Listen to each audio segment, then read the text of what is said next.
Assalamualaikum warahmatullahi wabarakatuh. Alhamdulillahirabbil alamin. Wassalatu wassalamu ala rasulil karim wa ala alihi wa sahbihi ajma'in, amma ba'd.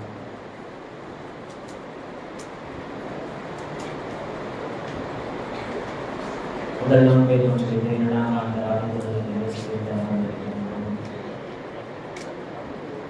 எல்லாம் வல்ல ரப்பல் ஆலமீன் மிக்க கருணாவுடைய நாட்களில் நாம் செய்த அமல்களை அல்லாஹ் தஆலா ஏற்றுக்கொள்வானாக. நம்முடைய துஆக்களை அல்லாஹ் தஆலா அங்கீகரிப்பானாக. ரமலானுடைய நாட்களில் தொழுகையின் வழியாக நாம் ஓதுகின்ற அது கேட்கின்ற வசனங்களுக்கு நிரப்பமான நல்ல வழிகளை காண நம் அனைவருக்கும் நல்ல முடிவான அமையும். இன்று தொழுகையில் சூரத்துல் பக்ரா நிறைவு செய்யப்பட்டு சூரா ஆல இம்ரானினுடைய 12 வசனங்கள் ஓதி முடிக்கப்பட்டுள்ளது. இன்னைக்கு தொழுகையில் நிறைய விஷயங்கள் ஓதப்பட்டது. நிறைய வரலாற்று சம்பவங்கள் இருந்துச்சு. இப்ராஹிம் அலைஹிஸ்ஸலாம் அவங்களுடைய காலத்தில் நடந்த ஒரு விஷயம். அதே மாதிரி முதலாம் பரிச்சயமான ஆயத்துல் குர்சி ஓதப்பட்டது. அர்ஷுக்கு கீழ் இருந்து இறக்கப்பட்ட அந்த சூரத்துல் பக்ராவினுடைய கடைசி 2 வசனங்கள். அதே மாதிரி வட்டி சம்பந்தமாக ஓதப்பட்டது. கடன் சம்பந்தமாக வசனங்கள் என்று கொள்கை ஓதப்பட்டது. கிட்டத்தட்ட 5-6 ரமணா துஆக்கள் இன்றைய தொழுகையில் ஓதப்பட்டது. நிறைய விஷயங்கள் ஓதப்பட்டிருந்தாலும் இன்றைய தினம் அதிகமாக ஓதப்பட்ட வசனங்கள் எதை பற்றி அப்படின்னு சொன்னால், ஒரு குடும்பத்தில் கணவன் மனைவி எப்படி வாழ வேண்டும், கணவன் மனைவிக்கு மத்தியில் எப்படி இருக்கணும் அப்படின்ற விஷயங்கள் தான் இன்னைக்கு என்ன செய்யப்பட்டுச்சுன்னு சொன்னால், தொழுகையில் அதிகமாக ஓதப்பட்ட வசனங்கள் அந்த குடும்ப உறவு, குறிப்பாக கணவன் மனைவி சம்பந்தப்பட்ட விஷயத்தில் 2 பேருக்கு எப்படி நடந்துக்கணும் அப்படின்ற வசனங்கள் தான் இன்னைக்கு நிறையா ஓதப்பட்டது.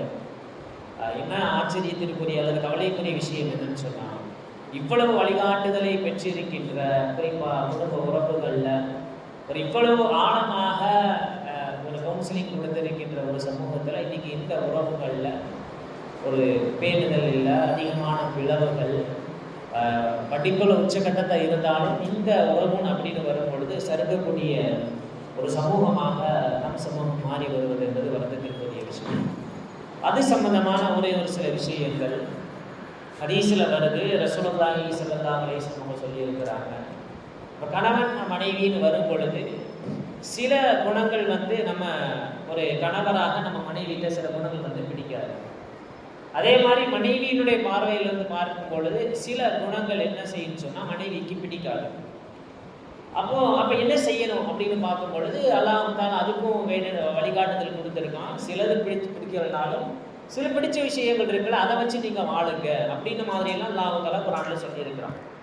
அப்படி இருந்தும் ஹதீஸ்ல ரசூல் ஸல்லல்லாஹு அலைஹி வஸல்லம் என்ன சொல்லியிருக்கிறாங்க அப்படின்னு சொன்னால், மன் ஸபர அலா சூஇ ஹுலுகி இம்ரஅதிஹி. இப்போ மனைவிட்ட ஒரு குணம் பிடிக்கல, ஒரு கெட்ட குணமா இருக்குன்னு நம்மளும் மார்க்கப்பற்றோட இருந்தால் கண்டிப்பாக சரி செஞ்சிடலாம்.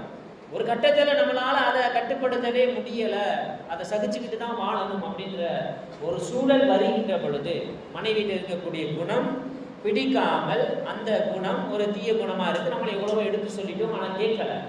அப்படி சொல்லியும் சரி நம்மளுடைய மனைவி ஆச்சு அப்படின்னு யார் பொறுமையுடன் அந்த குணத்தை பொருந்தி கொள்கின்றார்களோ அல்லது அந்த குணத்தின் மீது யார் பொறுமையோடு இருக்கின்றார்களோ அல்லாஹ் தஆலா என்ன செய்யறானா, ஆதாவுல்லாஹு அந்த மனிதனுக்கு அல்லாஹ் தஆலா கொடுக்கின்றான் சவாப அய்யூப் அலைஹிஸ்ஸலாம் அலா பலாஹி. அய்யூப் அலைஹிஸ்ஸலாம் அவர்கள் தங்களுக்கு இறக்கப்பட்ட சோதனையின் மீது பொறுமையாக இருந்து எந்த அளவிற்கு கூலியை பெற்றுக் கொண்டார்களோ அதே அளவு கூலியை அல்லாஹ் தஆலா கணவன் மனைவிட்ட ஒரு குணம் பிடிக்கல, அதை அப்படியே பொறுமையோடு சகித்துக் கொள்கிறார் என்றால் அந்த கணவருக்கு அல்லாஹ் தஆலா கொடுக்கின்றான். அதே இது மனைவியினுடைய பார்வையிலிருந்து கணவன்கிட்ட ஒரு சில குணங்கள் பிடிக்கல. அப்போ அந்த குணத்தை பொறுமையோடு தாங்கிக் கொள்கின்ற அந்த மனைவிக்கு ரசூல் ஸல்லல்லாஹு அலைஹி வஸல்லம் சொல்லியிருக்கிறாங்க, மன் சபர அலா சூஇ ஹுலுகி ஜௌஜிஹா, ஒரு கணவனுடைய ஒரு குணம் பிடிக்கல, ரொம்ப கெட்ட குணமா இருக்கு, எவ்வளவோ எடுத்து சொல்லியாச்சு, வேற வழி இல்லை, நாம் பொருந்தி கொள்ள வேண்டும், பொறுமையோடு இருக்க வேண்டும் என்று எந்த மனைவி அதை அந்த குணத்துல பொறுமையோடு இருக்கின்றார்களோ அந்த மனைவிக்கு ரசூல் ஸல்லல்லாஹு அலைஹி வஸல்லம் சொல்றாங்க, வலகு சவலஹா சவாபு ஆசியத்து என்பது ஃபிரௌனுடைய பெண்மணியான அன்னை ஆசியா அம்மையாருக்கு அல்லாஹ் தஆலா எந்த அளவிற்கு நன்மையை கொடுக்கின்றானோ அந்த அளவு நன்மையை அல்லாஹ் தஆலா அந்த மனைவிக்கு கொடுப்பதாக ரசூலுல்லாஹி ஸல்லல்லாஹு அலைஹி வஸல்லம் சொல்லியிருக்கிறார். அந்த அளவிற்கு நம்ம குடும்பங்கள்ல பொறுமையை கடைபிடிக்க வேண்டும். ஆண்களுக்கு உமர் ரலியல்லாஹு தஆலா அன்ஹு நீங்க சந்தோஷமா குடும்ப வாழ்க்கை வாழறது நிறைய உபதேசங்களை உமர் ரலியல்லாஹு தஆலா அன்ஹு தனிப்பட்ட முறையில செஞ்சிருக்கிறாங்க. எப்படி ஆட்சியாளருக்கு ஒரு உதாரணம் உமர் ரலியல்லாஹு தஆலா அன்ஹு எடுக்கிறோமோ அதே மாதிரி கணவன்மார்கள் தங்களுக்கான உதாரணத்தையும் உமர் ரலியல்லாஹு தஆலா அன்ஹுங்கள்ட்ட இருந்து எடுக்கணும். உமர் ரலியல்லாஹு தஆலா அன்ஹு கணவன் ஆண்களை பார்த்து நிறைய உபதேசங்களை சொல்லி இருக்கிறாங்க. அதுல ஒரு உபதேசம் என்னன்னு சொன்னா, என்பகையில் ரஜுலி ஐயக்கூன ஃபி அஹ்லிஹி மிஸ்ல சபி, ஒரு சின்ன குழந்தை எப்படி இருக்குமோ அதே போன்றுதான் ஆண்கள் தங்களுடைய வீட்டாரிடத்தில் நடந்து கொள்ள வேண்டும். ஒரு குழந்தை எப்படி, குழந்தையை பார்த்தா எல்லாத்துக்கும் பிடிக்கும், குழந்தைய செய்யக்கூடிய எல்லா செயல்களும் ரசிக்கக்கூடியவர்களாக எல்லாருமே இருப்பாங்க. அப்படிப்பட்ட ஒரு மனிதனாக வீட்டுக்குள்ள நீ வெளியே எப்படினாலும் இருந்துக்கும், ஆனா வீட்டுக்குள்ள நுழைகின்ற பொழுது நீ ஒரு குழந்தையை போன்று வீட்டில் நடந்து கொண்டால் உன்னுடைய வாழ்க்கை வெளிச்சமாக இருக்கும் அப்படின்ற மாதிரி உமர் ரலியல்லாஹு அன்ஹு சொன்னதாக வரலாறுகள்ல பார்க்கலாம். ஹதீஸ்ல வருது, ரசூல் ஸல்லல்லாஹு அலைஹி வஸல்லம் சொல்றாங்க, வீட்டுல சிடுன்னு எப்பவுமே கொஞ்சம் கோபத்தோடையே வெளியே இருக்கக்கூடிய டென்ஷன் அல்லது வெளியே இருக்கக்கூடிய வேலைப்பாடு எல்லாத்தையும் கொண்டு வந்து நம்மளால என்ன செய்ய முடியும், வீட்டில் தான் காட்ட முடியும். அப்படின்னு நினைச்சு யாரு வீட்டாரிடத்தில் சிடுவென்று இருக்கின்றார்களோ அந்த நபர்களை பார்த்து எவ்வளவுல்லா அல்லாஹ் தஆலா கோபம் அடைகிறான் அப்படின்னு நம்ம ரசூலுல்லாஹி ஸல்லல்லாஹு அலைஹி வஸல்லம் ஹதீஸ்ல நிறைய நகைச்சுவை சம்பவங்கள் எல்லாம் அரபியில் எழுதுவாங்க. அப்போ அதுல ஒரு சம்பவம் எழுதுறாங்க, ஒரு இமாம் இடத்துல ஒரு பெண்மணி போய் இது மாதிரி என் கணவர் வந்து எனக்கு கட்டுப்படவே மாட்டுறாரு, அப்போ அவரை கட்டுப்படுத்துவதற்கு எனக்கு ஏதாச்சும் துவா ஓதி கொடுங்க அல்லது ஏதாச்சும் ஒரு எழுதி கொடுங்க, நான் பத்திரமா வச்சுக்கிறேன் அப்படின்னு சொல்லிட்டு அந்த பெண்மணி அந்த இமாம் இடத்துல போய் சொன்ன உடனே சகல ஷேர நம்ரி அந்த இமாம் என்ன செய்யறாருன்னா, நான் உனக்கு எழுதி தர்றேன், ஆனா அந்த எழுதி தரக்கூடிய அந்த ஆயத்தை என்ன செய்யணும்னு சொன்னா, ஒரு சிங்கத்தினுடைய முடியில தான் முடிச்சு என்ன செய்யணும்னா நீ வைக்கணும், அப்படித்தான், அப்படி வச்சாதான் உனக்கு அந்த ஆயத்தை வந்து பவரா இருக்கும் அப்படின்னு இமாம் சொல்லிடுறாரு. சிங்கத்தினுடைய முடியா, சரி நாம எடுத்துட்டு வந்துடுறேன் அப்படின்னு அந்த பெண்மணி போறாங்க. போய் பார்த்தா சிங்கத்தினுடைய முடி எடுக்கணும், அந்த முடி எடுத்துருந்தா தான் கணவனை கட்டுப்படுத்தக்கூடிய விஷயத்தை எழுதி தரேன்னு இமாம் சொல்லிட்டாரு. அந்த பெண்மணி போய் பார்க்குறாங்க, சிங்கத்தை பக்கத்தில் போய் பார்த்தா சிங்கத்தில் தாரலாம் சாதாரண முடியை பிடிக்கிற முடியுமா? அப்போ அந்த பெண்மணி வரல. கொஞ்ச நாள் கழிச்சு, ரொம்ப நாள் கழிச்சு ஒரு இடத்துல இந்த இமாம் அந்த பெண்மணி என்ன செஞ்சாங்கன்னு சொன்னா, இந்த இமாம் பார்க்குறாங்க, அரபி கிதாபுகள் எழுதுறாங்க. இமாம் பார்த்த உடனே கேட்டாங்க, இந்த மாதிரி என்னம்மா ரொம்ப நாளுக்கு முன்னாடி இப்போ கணவர் வந்து ரொம்ப தொல்லை பண்ணுறாரு, அவரை கட்டுப்படுத்துறதுக்கு ஏதாச்சும் ஒரு துவா ஓதிட்டு கேட்டீங்க, நான் உங்களுக்கு முடிய பிடிக்கிட்டு வர சொன்னேன்னா என்ன ஆச்சு அப்படிங்கும் பொழுது அப்போ அந்த அம்மா சொல்லிட்டு, ஆமாம் இதற்கு நான் போனேன், போய் புளியை அந்த சிங்கத்தினுடைய முடியை கொடுக்குறது சாதாரண விஷயம் இல்லை, போனோன்னே கொடுக்க முடியலை, போனோன்னே இந்த 2-3 தடவை சீறி பாஞ்சிச்சு, அதுக்கப்புறம் போக போக போக அந்த துவாக பக்கத்தில் போய் அதனுடைய தலையை தடவி கொடுத்து அந்த சிங்கத்திட்ட வந்து ஒரு முடியை நான் போட்டுக்கிறேன் அப்படின்னு சொல்லிட்டு அந்த முடியை அந்த இமாம் இடத்தில் கொடுக்கின்ற பொழுது அந்த இமாம் அந்த முடியை தூக்கி போட்டுறாங்க. அப்போ அந்த பெண்மணி ஆச்சரியத்தோட கேட்குறா, இவ்வளவு கஷ்டப்பட்டு போய் இத்தனை நாள் உட்காந்து சிங்கத்தை தடவி கொடுத்து ஒரு முடியை பிடிங்கிட்டு வந்து ஒரு துவாவை நீங்கள் தருவீங்கன்னு பிடிங்கிட்டு வந்தால் முடியை தூக்கி போட்டீங்களே அப்படிங்கும் பொழுதுமா, ஒரு சிங்கத்திடமிருந்து நீ காரியத்தை சாதிக்க வேண்டும் என்று சொன்னால் ஒரு முடியை கொடுக்குவதற்கு எப்படி அதை அருகாமையில் சென்று மெதுவாக அதனுடைய தலையை தடவி கொடுத்து உன்னுடைய காரியத்தை சாதித்தாயோ அதே போன்றுதான் நீ உன்னுடைய கணவனிடத்திலும் மெதுவாக நெருக்கி தடவி கொடுத்து உன்னுடைய காரியத்தை சாதிக்க வேண்டும், அவனை கட்டுப்படுத்த வேண்டும் அப்படின்ற மாதிரி அந்த இமாம் அந்த பெண்ணிடத்தில் சொன்னதாக அரபில் ஒரு கதை ஒன்று வரும். இப்போ கணவனுடைய பொருத்தத்தை பெறக்கூடிய மனைவியர்கள் மார்க்கப்பட்டுள்ள குடும்பங்களாக நம்முடைய குடும்பங்கள் மாறலை. ஹதீஸ்ல வந்து ரசூல் ஸல்லல்லாஹு அலைஹி வஸல்லம் அவங்க சொல்லி இருக்கிறாங்க, கணவனுடைய பொருத்தத்தை பெற்றுக்கொண்டு ஒரு மனைவி மரணம் அடைந்தால் அந்த மனைவிக்கு சொர்க்கம் அப்படின்னு இருக்காங்க ரசூல் ஸல்லல்லாஹு அலைஹி வஸல்லம். வீட்டுல ஆண்கள் இல்லாத பொழுது பெண்கள் என்ன செய்யணும்னு சொன்னா, ஆண்களுக்கு இருந்தாலும் இல்லைனாலும் கட்டுப்படக்கூடிய பெண்களாக உருவாகின்ற பொழுதுதான் அந்த குடும்பம் மகிழ்ச்சியான குடும்பமாக மாறும். ரசூல் ஸல்லல்லாஹு அலைஹி வஸல்லம் காலத்துல ஒரு சஹாபி வீட்டை விட்டு வெளியே வியாபாரத்துக்காக வெளியே போறாங்க. மேல் மாடியில மகள், கீழ் மாடியில தந்தை. அந்த சஹாபி மேல மாடியில தன்னுடைய மனைவியை உட்கார வச்சுட்டேமா, எக்காரணத்தை கொண்டும் நீ கீழே இறங்கக்கூடாது அப்படின்ற மாதிரி ஒரு கட்டளையை அந்த சஹாபி விட்டுட்டு வெளியே போறாங்க.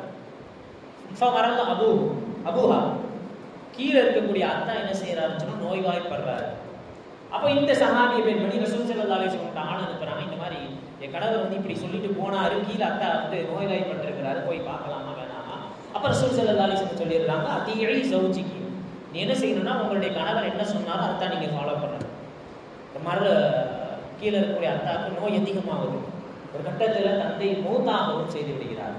இப்ப ரசூல் ஸல்லல்லாஹு அலைஹி வஸல்லம் கேட்டு நினைக்கிறேன், யார சொல்லலாம் மாதா அபி, என்னுடைய தந்தை வந்து மௌத்தாயிட்டாரு, இப்பவாச்சு நான் போய் பார்க்கலான்றப்ப அப்போ ஒரு ரசூல் ஸல்லல்லாஹு அலைஹி வஸல்லம் சொல்லிட்டாங்க, அதீஇ ஸௌஜிகி, உன்னுடைய கணவர் என்ன சொன்னாலும் அதை மட்டும் நீ செய்ய வேண்டும். எல்லாம் முடிஞ்சிருச்சு. அந்த மௌத்தான தந்தையை கொண்டு போய் கஃபன் விட்டு அடக்கம் செஞ்சுட்டு எல்லாம் வந்ததுக்கு அப்புறம் ரசூல் ஸல்லல்லாஹு அலைஹி வஸல்லம் அவங்க ஒரு ஆளை கூப்பிட்டு அந்த பெண்மணி இடத்துல ஒரு வார்த்தையை சொன்னாங்களாம், கது கஃபரல்லாஹு லஹு கது கஃபரல்லாஹு லி அபீஹா பி தாஅத்திஹா லி ஸௌஜிஹா. அந்த பெண்மணி அந்த கணவனுடைய சொல்லை கேட்டு அப்படியே அந்த இடத்தில் தங்கி இருந்ததனால் அந்த ஒரு கணவனுக்கு கட்டுப்பட்ட விஷயத்திற்காக வேண்டி அந்த பெண்மணியினுடைய தந்தை கீழே நோய்வாய்ப்பட்டு மூத்தாரானர்ல அவருடைய பாவம் அனைத்தையும் அல்லாஹ் தஆலா மன்னித்து விட்டான் அப்படின்ற சுப செய்தியை கொண்டு போய் அந்த பெண்ணிடத்தில் சொல்லுங்கள் அப்படின்ற மாதிரி ரசூல் ஸல்லல்லாஹு அலைஹி வஸல்லம் சுப செய்தி சொல்லி வழி அனுப்பி வைக்கிறாங்க. எந்த அளவிற்கு ரசூல் ஸல்லல்லாஹு அலைஹி வஸல்லம் குடும்ப வாழ்க்கையில கணவன் மனைவிக்கு மத்தியில கட்டுப்படுதல், அதே மாதிரி உறுதுணையாக இருத்தல் அப்படின்ற விஷயத்த அந்த சமூகத்தை உருவாக்குனாங்க அப்படின்றது. ஏன்னா இன்னைக்கு ஓதப்பட்ட முக்கால்வாசி வசனங்கள் வந்து இந்த குடும்ப வாழ்க்கை சம்பந்தப்பட்ட வசனங்கள் தான். ஹதீஸ்ல வருது, ரசூல் ஸல்லல்லாஹு அலைஹி வஸல்லம் அவங்க இரண்டு விஷயங்கள் வந்து குடும்பங்கள்ல பாதுகாக்கப்படும். கணவன் மனைவி ரெண்டு பேரும் சேர்ந்து இரண்டு விஷயங்களை பாதுகாத்துட்டாங்கன்னு சொன்னா கண்டிப்பாக அந்த குடும்பம் மகிழ்ச்சியான குடும்பமா இருக்கும். முதல் விஷயம் சியானத்து வசித்தது. கணவனும் சரி மனைவியும் சரி இரண்டு பேருக்கு மத்தியில் உள்ள விஷயத்தை பாதுகாக்க வேண்டும், அதே போன்று மறைக்க வேண்டும். அது கணவனுடைய வீட்டார் இடத்திலோ அல்லது மனைவியருடைய வீட்டாரத்தில் எக்காரணத்தை கொண்டும் இரண்டு பேருக்கு மத்தியில பேசப்படுகின்ற அல்லது நிகழ்கின்ற விஷயங்கள் பாதுகாக்கப்பட வேண்டும், மறைக்கப்பட வேண்டும். இரண்டாவது, தேவையில்லாத விஷயங்களை விட்டு தேடுவதை விட்டு என்ன செய்யணும்னு சொன்னா நாம தவிர்த்து கொள்ளணும். அதாவது நமக்கு ஒரு பொருள் தேவையில்லை, இப்போதைக்கு அத்தியாவசியம் இல்லை, ஆனா ஆடம்பரமான விஷயங்களை தேடுகின்ற பொழுது கண்டிப்பாக அந்த குடும்பத்துல மகிழ்ச்சி சிதைந்து போகும் அப்படின்ற மாதிரி ரசூல் ஸல்லல்லாஹு அலைஹி வஸல்லம் சொல்லி இருக்கிறாங்க. முன்னாடியெல்லாம் ஆரம்ப காலகட்டத்துல திருமணம் முடிக்கும் பொழுது அந்த பெண்கள் கணவரை பார்த்து சொல்லுவாங்களாம். ஸல்லல்லாஹு அலைஹி வஸல்லம் காலத்துக்கு அப்புறம் உள்ள காலங்கள்ல பெண்கள் தங்களுடைய கணவன்மார்களை பார்த்து சொல்லுவாங்களாம், ஈயாக கஸ்பில் ஹராமி, எக்காரணத்தை கொண்டும், அதாவது மனைவி கணவனை பார்த்து சொல்லக்கூடிய வார்த்தை, எக்காரணத்தை கொண்டும் ஹராமான விஷயத்தை மட்டும் நீங்க சம்பாதிச்சிடாதீங்க. அலர்ஜி, எங்களால பசியை தாங்கிக் கொள்ள முடியும், பல நஸ்பீரும் அலர்நாள், ஆனால் நாளைக்கு மறுமையில நரக நெருப்பை எங்களால தாங்கிக் கொள்ள முடியாது. அதனால நீங்க தயவு செஞ்சு எல்லா மனைவியர்களும் ஒவ்வொரு தடவையும் திருமணம் முடித்து சேருகின்ற மனைவிமார்கள் அனைவரும் தங்களுடைய கணவரிடத்தில் இந்த வார்த்தையை சொன்னதாக தாபீன்களுடைய வரலாறுகள்ல உண்டு. எங்களால பசியை நாங்க பொருந்திக் கொள்ள முடியும், பொறுமையோடு தாங்கிக் கொள்ள முடியும், ஆனாலும் நரக நெருப்பினுடைய சூட்டை எங்களால தாங்கிக் கொள்ள முடியாது அப்படின்ற மாதிரி அந்த தாபீன்களுடைய வரலாறுகள்ல உண்டு. அதே தாபீன்ல ஒரு வரலாறுல ஒரு கணவர் ஒரு வியாபார விஷயமா வெளியூர் போறாரு. போகும் பொழுது வீட்டில் சிலருக்கு காசு கொடுக்காம போறாரு, ஏன்னா காசு இல்லை அவர்கிட்ட. அப்போ பக்கத்து வீட்டுக்காரங்கெல்லாம் வந்து அந்த பெண்மணிகிட்ட கேட்குறாங்களாம், இவன் தரந்தீன அப்படி சஃபரி, ஏன் வந்து அவரை ஊருக்கு போகணும்னு சொல்றீங்க, வளம் எதாவது அந்த நோட்டை ஒண்ணுமே கொடுக்கல, அப்புறம் ஏன் அந்த கணவன் வந்து நீ பாட்டு வெளியூர் போக சொல்ற, ஏதாச்சும் கொடுத்துட்டு போனல போகும்போது. அப்போ அந்த மனைவி சொல்கிறாங்க, முன்பு அரஃப்துஹு, என் கணவரை எனக்கு தெரிந்த நாள் முதல் அரஃப்துஹு அக்காலன், சாப்பாடு கொடுக்குறவனை மட்டும்தான் நான் அவனை பார்த்தேன். வலம் அரஃப்துஹு ரஸாகன், அல்லாஹ் தஆலா ரிஸ்க் அளிக்கக்கூடிய ரஸாக், எனக்கு தெரிந்த நாள் முதல் என்னுடைய கணவனை நான் சாப்பாடு கொடுப்பவனாக மட்டுமே பார்த்தேன். ரிஸ்க் அளிப்பவனாக ஒருபோதும் நான் பார்த்ததில்லை. சாப்பாடு கொடுப்பவர்கள் சில நேரம் அழித்து போகலாம், ஆனால் பயபத்தி ரஸாகன், அல்லாஹ் தஆலா ரிஸ்க் கொடுக்கிறவன் இருக்கிறானே அவன் தான் எப்பொழுதும் நிலையாக இருக்கக்கூடியவன் அப்படின்னு அந்த பெண்மணி சொன்னதாக வரலாறுகள் உண்டு. அப்படிப்பட்ட மார்க்க சூழலில் அந்த சமுதாயம் அப்படி உருவானதனால்தான் மகிழ்ச்சியான குடும்ப வாழ்க்கையை அவர்கள் மேற்கொண்டார்கள். அஸ்மா பின்த், நம்ம பிள்ளைகள்கிட்ட நான் சொல்லி கொடுக்கணும். அஸ்மா பின்த் ஹாரிஜா அப்படின்னு சொல்லக்கூடிய ஒரு பெண்மணி தங்களுடைய மகள் திருமணம் முடிச்சு போகும் பொழுது நிறையா உபதேசங்களை செய்வோமா இல்லையா, அல்லது திருமணமாகி பிரச்சனைன்னு வரும்போது சில உபதேசங்களை செய்வோம். அஸ்மா பின்த் ஹாரிஜா அப்படின்னு சொல்லக்கூடிய பெண்மணி தன்னுடைய மகளுக்கு திருமணம் முடித்து அனுப்புகின்ற பொழுது ஒரு விஷயத்தை சொல்லி அனுப்புறாங்க. எல்லா வீடுகளிலையும் நம்முடைய பெற்றோர்கள் நம்முடைய பிள்ளைகள்கிட்ட கண்டிப்பாக திருமணமாக இருக்கின்ற அல்லது திருமணமாக இருக்கின்ற பிள்ளைகள் இடத்துல என்ன செய்யணும்னு சொன்னா, பெண் பிள்ளைகள் இடத்துல இதை சொல்லணும். அஸ்மா பின்த் ஹாரிஜா அவங்க சொல்றாங்க தன்னுடைய மகளை பார்த்து, மகளே, இதுவரைக்கும் நீ படுத்த பாய் வேறு, இதுவரை இதுக்கு அடுத்து நீ போய் படுக்க போற பாய் என்பது வேறு, உனக்கு தெரியாத ஒரு இடத்தில் போய் நீ தங்க போகிற. அதனால நீ உன்னுடைய வாழ்க்கையில எப்படி இருக்குன்னு சொன்னா, அருளன், நீ அவனுக்கு பூமியாக இருந்தால் தக்குள்ளக சமான், அவன் உனக்கு வானமாக இருப்பான். எப்படிப்பட்ட வார்த்தை பாருங்க, நீ அவனுக்கு பூமியாக இருந்தால் அவன் உனக்கு வானமாக இருப்பான். அவனுக்கு நீ விரிப்பாக இருந்தால் உன்னை தாங்கக்கூடிய தூணாக அவன் இருப்பான். அமத்தன், நீ அவன்கிட்ட அடிமை மாறி நடந்துகிட்ட அப்படின்னு சொன்னா, அவன் உன்கிட்ட அடிமை மாறி நடந்து கொள்வான். அடிமைப்படுத்தணும் அப்படின்னு நீ அடிமையாக நடந்து கொண்டால் அவன் உனக்கு அடிமையாக இருப்பான். எக்காரணத்தை கொண்டு அவனை விட்டு தூரமானா பிரச்சனை சால்வ் ஆயிரும், பிரச்சனை முடிஞ்சதுன்னு நினைக்காத. அப்படி நீ தூரமானால் அவன் உன்னை மறந்துடுவான். அதே மாதிரி வஹ்ஃபதை, அவனை பற்றி உண்டான விஷயங்கள், அவனுடைய செவி, அவன் காது, அவன் மூக்கு, எல்லா விஷயங்களையும் பாதுகாக்க வேண்டிய பொறுப்பை நீ ஏற்றுக்கொள். அதே மாதிரி அவன்கிட்ட எப்பொழுதும் அவன் நறுமணத்தை மட்டுமே நுகர வேண்டும்.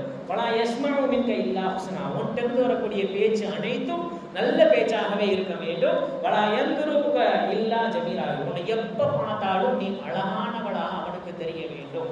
இந்த விஷயத்தை மட்டும் மகளே நீ கடைபிடித்து விட்டாய் என்று சொன்னால் நிச்சயமாக நீங்கள் சிறந்த தம்பதிகளாக வாழ்வீர்கள் அப்படின்னு அஸ்மா பின்த் ஹாரிஜா அப்படின்னு சொல்லக்கூடிய சஹாபிய பெண்மணி தன்னுடைய மகளுக்கு செய்த உபதேசங்களை நாம் பார்க்க முடியும்.